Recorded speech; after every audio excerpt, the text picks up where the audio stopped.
अस्सलाम वालेकुम friends, welcome to हिनासत novels. उम्मीद करती हूँ आप सब खैरियत से होंगे। फ्रेंड्स, रमज़ान कैसा गुज़रा है आपका, ज़रूर बताइएगा। और आज मैं लाई हूँ आपके लिए एक नया नावल जो सिर्फ मेरे वेब पे पोस्ट हुआ था, लेकिन एफपी रीडर्स ने नहीं पढ़ा और मैं अपने यूट्यूब चैनल पर फ़र्स्ट टाइम इसे अपलोड कर रही हूँ। तो इस नावल को ख़ुसूसी तौर पर अपने यूट्यूब रीडर्स के लिए पोस्ट कर रही हूँ। तो आप प्लीज़ इसे पढ़कर अपनी राय से ज़रूर नवाजिएगा। अगर आपका रिस्पांस अच्छा हुआ तो ही मैं इस नावल को आगे चलाऊँगी, वरना मैं इसे यहीं स्टॉप कर दूँगी। अगर आप पढ़ना चाहते हैं, सुनना चाहते हैं मेरी आवाज़ में ये नावल, तो प्लीज़ अपना रिस्पांस ज़रूर दीजिएगा। तो आइए बिना वक्त ज़ाया किए चलते हैं आज के न्यू नावल की तरफ। नावल है जिसका नाम धड़क। ये सुनना संगमरमर सीज़न 2 है। तो आइए चलते हैं पहले किसकी जानिब। धड़क। मेरे दिल की मचल मचल कर क्यों आरिश बलोच का नाम लेती है। वो गाल पर हाथ टिकाए टिकटिकी बांधे हसरत भरी निगाहों से उसे देख रही थी। उस खूबरू शख्स की भूरी कांच सी आंखों में अलवही चमक फूट रही थी। सुर्खो सफ़ेद रंगत भूरी हल्की बियर्ड ने उसकी वजाहत में मज़ीद इजाफ़ा कर दिया था। मगरूर सत्वानाक और उस पर धरा गुस्सा।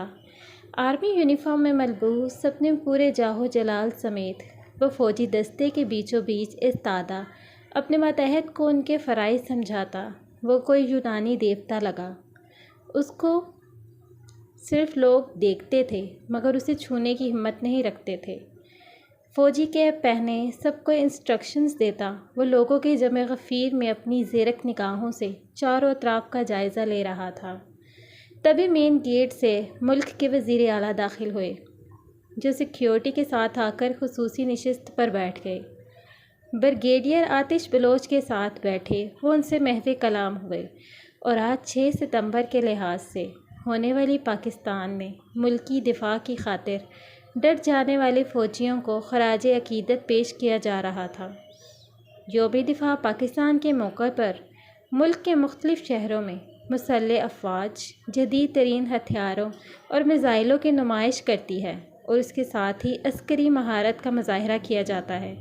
इसी सिलसिले में एक तकरीब मुनक्किद की गई थी जिसमें आर्मी से मुंसलिक अफराद की फैमिलीज़ और मुल्क की बड़ी बड़ी हस्तियाँ मौजूद थीं। आरिश बलोच सबको उनकी ड्यूटीज़ का बताकर जैसे ही पलटा, एक लड़की जो तेज़ी से गेट से अंदर आ रही थी बिला इख्तियार ही उससे टकरा गई, मगर वो चट्टान बने अकड़ू खड़ा रहा, जैसे उसके फुलादी वजूद को उस हल्के से धक्के से कोई फ़र्क न पड़ा हो। दूर खड़ी अना बलोच ने यह मंज़र अपनी सुलगती हुई नज़रों से देखा था। उसकी नीली आंखों में हसद भरे शरारे फूटने लगे। जिया दुरानी ने नज़रें उठाकर उसकी जानिब देखा तो जैसे अपनी जगह साकित रह गई। उस शानदार शख्स की भूरी कांच सी आंखों पर इतनी घनी मुड़ी हुई पलकें थीं कि वह चंद सानिये नज़रें ही ना हटा पाई। क्या किसी शख्स की इतनी प्यारी बड़ी बड़ी घनी मुड़ी हुई पलकें हो सकती हैं? भूरी गहरी आँखें और इंतहाई दिलकश तीखे नकूश। वो तो जैसे होश खो बैठी थी। रही सही कसर उसके कसरती बदन पर मौजूद आर्मी यूनिफॉर्म ने पूरी कर दी थी। हर लड़की का ख्वाब होता है एक आर्मी मैन, वो भी उन्हीं में से एक थी। उससे टकराने की वजह से जिया दुरानी के हाथ में मौजूद पास नीचे गिरा। आरिश बलोच गेट पर मौजूद सिक्योरिटी फोर्सेस को कुछ हिदायत देते हुए जैसे ही वापस आया, वो लड़की इधर उधर देखती न जाने क्या तलाश कर रही थी। Where is your pass ma'am? वो संजीदगी से गोया हुआ। मेरा पास। उसने हाथ देखा तो खाली था। अपने शोल्डर बैग में तलाश किया मगर उसे कहीं भी पास नहीं मिला। आरिश बलोच ने नागवारी से उसकी जदीद तरीन ड्रेसिंग को देखा, जो जीन्स पर टॉप पहने, बिना स्कार्फ के, पाँव में हाई हील्स पहने, खुले शोल्डर कट बालों पर गॉगल्स लगाए खड़ी थी। आपको बिना पास अंदर आने की इजाज़त किसने दी? वो कड़े तेवरों से घूरते हुए बर्फीले लहजे में बोला। मेरे पास था पास, पता नहीं कहाँ गया सच में। आप पीछे जाकर खड़ी हो जाएं। उससे सारी سیٹس کے پیچھے جا کر کھڑے ہونے کے لیے کہا تو جیا درانی کی برداشت کی حد یہیں تک تھی۔ اوئے مسٹر، کیا نام ہے تمہارا؟ وہ بدتمیزی کی حدود پھیلانگتے ہوئے تلخ لہجے میں گویا ہوئی۔ عارش بلوچ کے چہرے کے تاثرات مزید پتھریلے ہو گئے۔ اس کا چہرہ ضبط کے باعث لہو چھلکانے لگا۔ جیا درانی اس کی یونیفارم شرٹ پر لگے اس کے بیج کو پکڑ کر اس پہ لکھا نام پڑھنا چاہتی تھی۔ ڈونٹ! اس نے گرج دار آواز میں وارننگ دی۔ تو کیپٹن عارش بلوچ، ابھی تم یہ جانتے نہیں کہ میں کون ہوں جو مجھے پیچھے کھڑے ہونے کا آرڈر دے رہے ہو۔ تم جیسے کئی میرے آگے پیچھے پانی بھرتے ہوئے نظر آتے ہیں۔ وہ مغرورانہ انداز میں بولی تو عارش بلوچ کے تو سر پہ لگی تلووں پہ بجھی۔ میری رگ رگ میں میرا لہو ملک کے لیے عشق بن کر دوڑتا ہے۔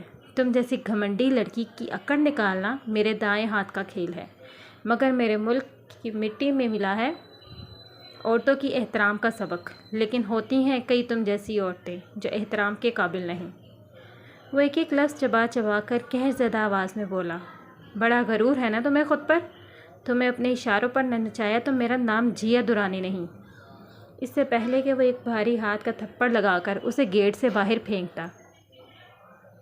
عارش بیٹا، اسے آنے دو، منسٹر صاحب کی بیٹی ہے۔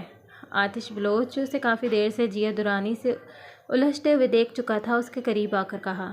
وہ ایک ادا سے شانے سے بال جھٹکتے ہوئے ٹک ٹک کرتی ہیل سے چلتے ہوئے آگے بڑھ گئی، جبکہ وہ خونخوار نگاہوں سے اسے دیکھتا دانت پیس کر رہ گیا۔ دور چیئر پہ بیٹھی ہوئی انا بلوچ کے چہرے پر مسکراہٹ پھیلی۔ اس کے ہاتھ کی مٹھی میں موجود جیا درانی کا پالس چڑمڑا ہوا نیچے گرا۔ تقریب شروع ہو چکی تھی۔ سب کی نظریں اسٹیج پر تھی، مگر انا بلوچ کی نظریں وہیں اٹھ رہی تھیں جہاں جہاں عارش بلوچ جا رہا تھا۔ پاکستان زندہ باد! پاکستانی کرکٹ ٹیم جیت کر آج ملک واپس آئی تھی۔ اسلام آباد انٹرنیشنل ایئرپورٹ پر جب ساری ٹیم فتح اپنے نام لکھوا کر واپس آئی تو ساری عوام پورے جوش و خروش سے ان کا استقبال کرنے کے لیے تیار تھی۔ جیسے ہی ساری ٹیم کے کھلاڑی باری باری باہر آتے جا رہے تھے، گلاب کے پھولوں سے بنے ہاروں کو ان کے گلے میں پہنا کر ان کا والہانہ استقبال کیا جا رہا تھا۔ اس پر میچ کی فتح مندی کا سہرا زریز بلوچ کو جاتا تھا، جسے لاسٹ بال پر سکسر چھکا لگانے کی وجہ سے مین آف دا میچ قرار دیا گیا تھا۔ عوام نے جب زریز بلوچ کو باہر آتے دیکھا تو سارا ہجوم ایک طرف اس کی طرف لپکا اور اسے بازوں میں اٹھا کر خوشی سے اوپر ہوا میں اچھالنے لگے۔ ہر کوئی اسے ہاتھ لگانے، اس سے بات کرنے کو مبارکباد دینے کے لیے اپنی اپنی کوشش کر رہا تھا۔ یارم بلوچ اور ہاد بلوچ جو دونوں وہاں ایئرپورٹ پر موجود تھے، ان دونوں کو لینے آئے تھے، دور کھڑے پرشوق نظروں سے نظارہ دیکھ رہے تھے۔ بھائی صاحب دیکھیں، اب ہمیں اپنے بچوں سے ملنے کے لیے انتظار کرنا پڑتا ہے، یہ پبلک پراپرٹی جو بن گئے ہیں۔ ہاد بلوچ نے اپنے ساتھ کھڑے 3 پیس سوٹ پہ ملبوس یارم بلوچ کے شانے پر ہاتھ رکھ کر ستائشی نظروں سے زریز کو دیکھتے ہوئے کہا۔ یارم بلوچ آج بھی ویسا ہی شاندار شخصیت کا مالک تھا، صرف کن پٹیوں پر تھوڑی سی چاندی بکھر گئی تھی جو اس کی شخصیت کو مزید تقویت بخش رہی تھی۔ ٹھیک کہا، بہت خوش قسمت ہوں میں جو مجھے ایسے فرما بردار اور قابل بیٹے ملے۔ یارم بلوچ نے زریز بلوچ کی طرف دیکھ کر کہا، جو اپنے بابا کو دیکھ چکا تھا۔ اب وہ انہیں دور سے ہاتھ ہلاتے ہجوم کو چیرتا ہوا ان کی طرف بڑھ رہا تھا۔ وہ ہو بہو یارم بلوچ کی کاپی تھا، ہو بہو وہی ساحرانہ نقوش، وہی 6 فٹ سے نکلتا قد، بس آنکھیں چاہت کی طرح نیلی تھی۔ یارم بلوچ کے 3 بچے تھے، براق بلوچ، زریز بلوچ اور انا بلوچ۔ زریز بالکل یارم بلوچ پر گیا تھا۔ السلام علیکم ڈیڈ، واٹس اپ؟ بھاگنے کے انداز میں آ کر ان کے گلے لگتے ہوئے بولا۔ Perfect, congratulations. یارم بلوچ نے مسکراتے ہوئے اسے اپنے ساتھ لگا کر کہا۔ پھر زریز بلوچ ساتھ کھڑے اپنے چچا ہاد بلوچ سے والہانہ انداز میں ملا۔ گھر چلیں، مام سے بھی ملنا ہے؟ زریز نے کلائی پر بندھی گھڑی پہ وقت دیکھ کر کہا۔ نہیں، کچھ دیر رک جاؤ، ہاد نے کہا۔ کیوں، خیریت ہے؟ اس نے تشویش بھرے انداز میں پوچھا۔ ابھی کچھ دیر میں پتہ چل جائے گا۔ یارم بلوچ کی نظریں ابھی بھی باہر آنے والے مسافروں پر تھیں۔ آپ بتائیں چاچو، اس نے ہاد بلوچ سے پوچھا۔ ہاد مبہم سا مسکرایا۔ यारम भाई साहब नाराज़ हो जाएंगे, खुद ही देख लेना। ब्लू जीन्स पर वाइट शर्ट, उस पर ब्लैक लेदर जैकेट पहने, अपनी नीली आंखों को गॉगल्स के पीछे छुपाए वो जैसे ही प्लेन की आखिरी 2 सीढ़ियों पर पहुंचा, स्टाइल से जंप लगाकर नीचे उतरा तो उसके सिल्की बाल भी उछलकर उसकी सभी पेशानी पर बिखरे। वो शाहाना चाल चलते हुए जैसे एयरपोर्ट की हदूद में दाखिल हुआ, सामने ही यारम बलोच को देखा तो संजीदगी से लंबे लंबे डग भरता हुआ उनके करीब आया। Miss you so much dad, बुराक बलोच ने संजीदगी से कहा। ना सलाम ना दुआ, आते ही मिस्ड यू। पास खड़े जुरेज बलोच ने उसे जानबूझकर चिढ़ाया था। सलाम तो मैंने आंखों से ही कर दिया था, क्यों डैड? बुराक बलोच ने अबरूज खाकर ताइदी अंदाज में पूछा। बिल्कुल, यारम बलोच ने अपने लाडले बेटे की हाँ में हाँ मिलाई, क्योंकि यारम बलोच की ही ख्वाहिश थी कि वो भी MBBS करे और इसके साथ मिलकर इसका हॉस्पिटल चलाने में, उसकी मदद करने में उसका साथ दे। डैड, ये गॉगल्स के पीछे से भी आपको भाई की नज़रों से क्या किया गया सलाम कैसे मिल गया? जुरेज ने मुस्कुरा कर पूछा। अरे यार, तुम नहीं समझोगे हम बाप बेटे की केमिस्ट्री को, यारम बलोच ने आगे चलते हुए कहा। उफ़ डैड, ये केमिस्ट्री मेरे बस की बात नहीं, मुझे तो बस ये पूछे छक्के चौके कैसे लगाने हैं, क्लीन बॉल कैसे करना है। वो बुराक के शाने के गिर्द बाजू रखे बोला। बुराक बलोच और जुरेज की कदोकामत एक जैसी थी। बुराक का जिस्म मजबूत था मगर ज़मील का कसरती था वर्जिश की वजह से। दोनों में बहुत मुमासलत थी। दोनों की आंखें नीली थीं। बुराक के नकूश थोड़े मासूमाना थे, चाहत से मिलते जुलते, जबकि जुरेज के यारम बलोच जैसे तीखे थे। चारों आगे पीछे एयरपोर्ट से बाहर निकले और घर के रास्ते पर रवाना हुए। घर बताया था बुराक और जुरेज की वापसी का? यारम बलोच ने स्टीयरिंग थामे साथ बैठे हाथ से सवालिया अंदाज में इस्तफसार किया। बस आस और आवेज़ा को बताया था ताकि वो खाने का बंदोबस्त कर सकें, बाकी सबको सरप्राइज़ देंगे। हाथ की बात पर यारिम ने हल्के से सर को जुम्बिश दी, फिर विंड स्क्रीन पर नज़रें जमा ली। मेरा ढोला नहीं आया, फिर मेरा ढोला नहीं आया, ढोला। चुप माही, चुप है रांझा, आजा आजा आजा। वो लहक लहक कर गाती आम के दरख्त के नीचे खड़ी कैरियां तोड़ने में मसरूफ़ थी। हीर, घर नहीं जाना? देर हो जाएगी फिर, तेरी मामी का तो पता है तुझे? अपने तई उसने बड़ी हैरानगी से पूछा, लेकिन सामने वाली पर उसका ज़रा भी असर ना हुआ और वह डरने के बजाय खिलखिलाकर हंसने लगी। मैंने पूछा है कि तुझे अपनी मामी का कोई डर नहीं? तुम हंसने लग गई हो। अब उसके सामने खड़ी 18-19 साल दिलकश खूबसूरत नैनो नक्कूश के मालिक लाउबाली सी हीर को बगौर तकते हुए पूछा था। उफ़ अल्लाह, उसने झिंझला कर अपना माथा पीटा। क्या हुआ? उसने इस्तेफामी नज़रों से सामने खड़ी हीर की तरफ देखते हुए पूछा। मामी दी कड़वी गल्लां ते रोज़ ही सुननियां पैंदियां ने, ए कोई नवी गल नहीं, रोज़ दा काम है, अज फिर सुन लांगी। मामी की कड़वी कसीली बातें तो रोज़ सुननी पड़ती हैं, ये कोई नई बात तो नहीं, रोज़ की बात है, आज फिर सुन लूँगी। उसने भी अपने सामने खड़ी इकरा से कहा और फिर जल्दी से नीचे गिरी कैरी उठाकर वापस जाने के लिए मुड़ी। वैसे किस रांझना को याद किया जा रहा था सुबह सुबह? उसने भी हीर के गाने से महजूज होते हुए मुस्कुराकर पूछा। हीर द रांझन, और की? हीर का रांझा, और कौन? उसने इश्तियाक से जवाब दिया और हाथ में पकड़ी कैरी को दुपट्टे से साफ करके दांतों से कतरने लगी। हीर, अगर तुझे तेरा रांझन ना मिला तो? वो उसको ऐसे खाते देखकर अचानक बोली थी। तो मैं भी जहर खा लवांगी। वो धीरे से मुस्कुराई थी। उसकी साफ शफाफ हंसी चारों ओर बिखरी, जैसे जहर खाना उसके लिए कोई बड़ी बात नहीं थी। इकरा, कल स्कूल दा सबक?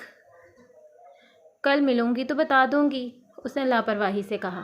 तेनू पता है मैनू पढ़न का कितना शौक है, पर मामी, उसने बड़ी रग़बत से चटखारे लेकर कैरी खाते हुए रुककर अफसुर्दगी से कहा। मैं हूँ ना, तुम्हें सारा सबक अपनी किताब से पढ़ाती हूँ, तो क्या हुआ कि तुम्हारे पास स्कूल का सर्टिफिकेट नहीं?